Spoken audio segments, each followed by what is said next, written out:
It was just an ordinary Tuesday, or so I thought. I got the call to go to my boss's office. At 52, my career was solid. I'd smashed every target for 3 years running. My clients were happy, and my reputation in the industry was impeccable. I walked in thinking we were going to talk about a new project, maybe even a promotion. I had no idea my world was about to be turned upside down. He didn't even try to soften the blow. He sat there behind his sleek, minimalist desk, oozing that air of superiority you see in men who wear expensive suits. Then he dropped the bomb. The company needed new blood, young energy, a better cultural fit. He rattled off all those empty corporate phrases people use when they know they were doing something wrong but don't have the spine to admit it. I looked him straight in the eye and asked, "Are you firing me because of my age?" He couldn't meet my gaze. He started rambling about changing client profiles, connecting with younger audiences, and shifting market dynamics. But his eyes told the real story. He knew exactly what this was about. I walked out of that office with my head held high, but inside, my heart was shattered. 28 years of my life, 15 of them dedicated to this one company, and this is how it ends. I was being thrown away like an old phone that can't run the latest apps. The first few weeks were absolutely devastating. I must have sent out dozens of resumes. The response? Deafening silence. When I did manage to land an interview, I could see the shift in the recruiter's eyes the moment I walked into the room. On paper, I was the perfect candidate. In person, I was suddenly too experienced or overqualified. We all know what that really means. Too old. Just when I was about to lose all hope, I decided to call my old mentor.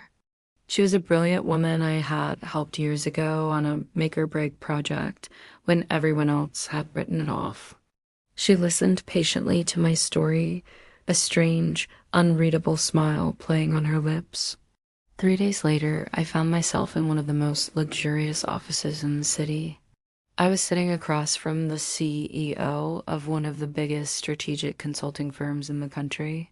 He was in his 60s, with a full head of white hair and the sharp, piercing eyes of a man who had built an empire from the ground up.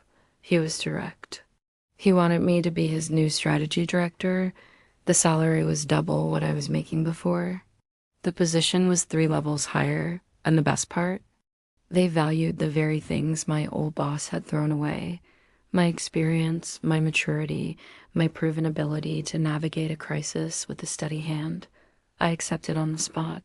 The news spread like wildfire through the industry. Within a week, my name was everywhere. My hiring was hailed as a masterstroke. This consulting firm was expanding into the exact niche where I was a leading expert. And then something happened that I could never have planned. My old boss started calling me, desperately. First it was formal emails, then more personal messages. Finally, direct calls to my cell. I ignored them all. I soon found out why he was so desperate. The consulting firm that had just hired me was his agency's biggest potential client. They had been in negotiations for months over a multi-million-dollar contract. And guess who was now in charge of evaluating and approving all new strategic partners? That's right, me. The big meeting he'd been waiting for was abruptly canceled. The contract was suspended indefinitely. The official reason given was a change in the company's strategic priorities, but everyone in the business knew the real story. Weeks later, I finally agreed to see him. He came into my new, spacious office, sweating and nervous, like a man who knows he's royally messed up. He tried to be charming, talking about the good old days we worked together. He called the whole thing a misunderstanding, a difficult business decision. I just let him talk. When he finally ran out of excuses, I just smiled. I told him I would review his partnership proposal with the same professional impartiality that has always guided my career. Age, after all, has never been a factor in my business decisions, and it never will be.